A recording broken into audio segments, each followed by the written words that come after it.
Yes, people. Hope everyone is doing good, obviously. I don't hope you're doing bad. I don't know why I say that. But anyway, Anton Stach is the next signing through the door at Leeds United. And this one this gives me a big smile on my face. And I'll explain why very soon.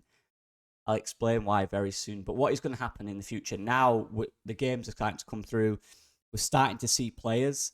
I'm going to do more discussions on what formation I think we'll play, what roles the players will have, because there's conversations now starting to arise. Okay, so yeah, we'll get into that in a few weeks. But right now, Anton Stach is the next Leeds United signing through the door. Or at time of recording, we've got a here we go. So hopefully, fantastic. Now I'll get into his profile real quick. And one thing I do want to say about Anton Stach is, yes, he is absolutely massive. He's 6'4", I believe, or in and around that roughly. And that adds to the whole physical thought process that we think is going on with Leeds United. You look at the signings we brought in, they're all relatively big guys, particularly the defensive players, which is all of them. Even Metcha's big. So it's really building a physical core, and I've spoke about this many times, about trying to catch up in some way to the Premier League. Technical, physical, obviously the mental experience, tactical as well. That comes with mental, I guess. It's hard to do all at once. It's hard to get a complete 25, 26, 27 man squad who are all Prem level in one window. So you have to find ways to catch up. And clearly we're going for physical profiles in the back six of the team. And even in the strikers, so I guess you could say the 7 of the 11. Which I like. I think it makes sense. It makes perfect sense, right? Because that's kind of the easiest gap to bridge, bridge to gap, Jesus. So that makes sense to me. Now, the discussion on the player. Played, 122 times in the Bundesliga, played in the Europa League, had national team appearances for Germany. This guy is a serious calibre of player. And it's the type of signing where, yeah, you're putting your foot down with this one, is what I'll say. A lot of money. What I believe it's around 17 to 20 million. But again, you're paying for that quality, you're paying for that experience, but you're also paying for a player that you believe can make a huge difference in your team. And I do think he can. I think that's evident. Anton Stach profile-wise is one that is a very, and this is the case with every player as well, talking about the mental, he's a very smart footballer. He's a very smart player. He's very good positionally. He's very good at reading the game. And that's a theme I've noticed with a lot of the players we brought in. They're good at reading the game. They might have weaknesses in terms of pace, agility, etc. But they make up for that with the mental, with their ability to read the game, to understand the game, to adapt to the game. And that's really important in the Premier League, because not every player is going to be perfect. It's about, can you mentally adapt to what you're playing against?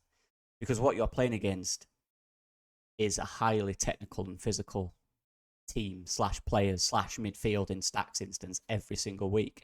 Most of the teams have had 3 or 4 windows at minimum to adapt to this league. Right? There's no newly promoted team in this league. Do you know what I mean? Apart from the ones that came up. The others have all gone down in the last 2 years. So every other team has had a massive head start in terms of bringing in transfers. At least 2 years. It's about mental. It's about understanding that, accepting that, and knowing that every single player is going to have to play to their fullest and their best. Anton Stach plays with that. One thing I like about him is his ability to move around the pitch effectively. I don't think he's, this is from what I've seen. I urge everyone to watch themselves. This is my opinion. That's it. I don't think he's necessarily quick. I don't think he possesses a lot of kind of fast twitch fibers. He's not someone that's going to sprint ridiculous speeds or break lines ridiculously quick. But it's the type of player who gets around a lot. He does a lot of work, a lot of hard work, and a lot of effective work. That's what I'd say is effective. I think that's the word for Anton Stach. But he's got a bit of spice to him as well. He's played for Germany. You know, his defensive side of it is ridiculously good. Again, he lacks agility for me, particularly when he's been ran at, you know, directly. If he's kind of side on and he's chasing, he does quite well. He's a good recoverer of the ball. But 1v1 in quite an advantageous position for the guy running at him, he will struggle. And if he gets beat, he's not, like I said, he's not the most agile, in my opinion. So that is a little bit of a concern. But that's, again, where you have your teammate, whether that's Ampadu, Longstaff, that's where they come into it. That's where they can help. That's where the defenders can read that. That's where the midfielders can read that. So not something I'm massively worried about, but something to consider. He will get beat. That will happen. It's the Premier League. What he did do last year for Hoffenheim, they played a lot of football in a 4-2-3-1 dominantly, and he did play as the 2 double pivots, which, again, makes sense as to what Leeds are looking for in that role. Now, the role in the team is interesting. For me, he's best at being a deeper player and having the ability to attack if the occasion allows it. That's where he thrives, in my opinion. Not necessarily a sitting player that's not going to move, but one who has a very kind of important role in reading the game, because he's a very good reader of the ball. I don't think he'll be best suited if he's an arm midfielder that's needed to break the lines, needed to go forward with the ball, needed to quickly get into attack. Where he can use his body extremely well, and that is one thing I've rated about him. He's not necessarily rapid, like I've said, but his use of his body makes him a decent driver with the ball in a way that is really effective. Again, not someone that's going to blitz through 2 or 3 players, but over 2 or 3 yards, he's a quick thinker. He'll see the space, he'll drive into it, he'll react quicker than the players around him. That's one thing. So it makes him look like this guy's rapid. But he's just very smart. He knows where the space is. He's very good reading the football.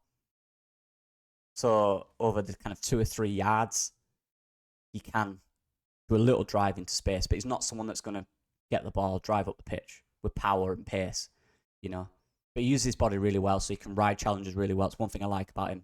Really good at getting his body across between the ball and the man, and using them long limbs, them long legs to create space between him and midfielders. So there is a difference between being a really quick dribbler and being really effective in how you dribble. So those are little nuances there that I think about Stach. But like I said, covers so much ground, works extremely hard, reads the game really well from a defensive perspective and an attacking perspective, understands combination play, understands how moves work. You're bringing him in for that. You're bringing him in because he can do a little bit of everything. He's not someone that's going to blow you away in one certain sense, apart from maybe how much work he gets in and how effective he is at what he does. 100% for me coming in to start. This brings, what is going to happen? What is that midfield going to look like? Is it going to be a 4-3-3? Farke hasn't done that much in his career, but maybe now Farke's thinking, right, now I'm in the Prem. I've had a plan for this for 2 years. He said as soon as he came in, Farke, he's got a point to prove in the Premier League. And I believe his first interview, he said that. So he's been waiting for this. Or maybe there is a change up. Maybe there's a midfield 3. And with the midfielders we've got, you could argue that. But let's see. I'm not sure. Let's see. I don't know. Either way, let's see what happens. We've got some really good players in there. Anton Stach brings so much to this team. International experience as well. And just pure quality. Yeah. Like I said, he's the type of player... and this is one thing I do want to say. He's 6'4", and people are using it as is this really strong dude. He's quite slim. He is quite a slim player, if you've watched him. He's kind of like a stretch Gruev in a sense. He's not massively built in footballer terms, obviously. In human terms, he's massive. But again, it's the use of the body and the kind of mindset to want to be in physical duels, want to defend, want to battle, want to fight, that make him more effective in that sense. He's a brain player. He uses his brain extremely well. One thing I'll say about him. Really smart player. And that's one thing hopefully you guys will see when you watch him as well. So we're bringing in players that are good up here. They don't just rely on their attributes. They rely on this. That's really important to me personally. So yeah, absolutely the right direction in terms of signings. Ramping it up. Serious player. Serious performer. The tempo of the Premier League is a question. Like I said, it's much quicker than the Bundesliga, which is, just looking at here, yeah, it's always played the lower leagues of Germany than the Bundesliga. So it is that intensity. That's the question, because he gets around a lot. no doubt. But it's the speed of that. It's reacting to what's happening really quickly. That's the question. That's what I'm intrigued, or not worried, but interested to see if he can adapt that to that. That's it. In terms of a profile, he's an excellent player. So, that being said, I'm happy with this one. I am. Looking at our midfield, it's so solid. But again, I'll be honest, look, there's not that progressive kind of player that I needed. And when I say progression, I mean attack-minded player who gets the ball and instantly thinks, right, I want to drive into that. Kind of like a Joe Willock type player. Or Andy Diouf, as we mentioned in the scout report. Those type of player. We haven't got that, which makes me think there's potentially a different role for the midfield. Maybe the build-up's going to be different. Maybe if we do play a 10, they're going to be more of an 8. I don't know. We will see. Maybe with the build-up's going to be slightly different. Maybe their core role in the midfield is simpler ball retention, tempo setting, winning the ball back quickly, finding the wide players, finding the dangerous players. But in which case, we've got the players to do that. So yeah. That's it, people. Buzzing with this one. Can't wait. See you guys in a bit. Bye-bye. Peace. Oh.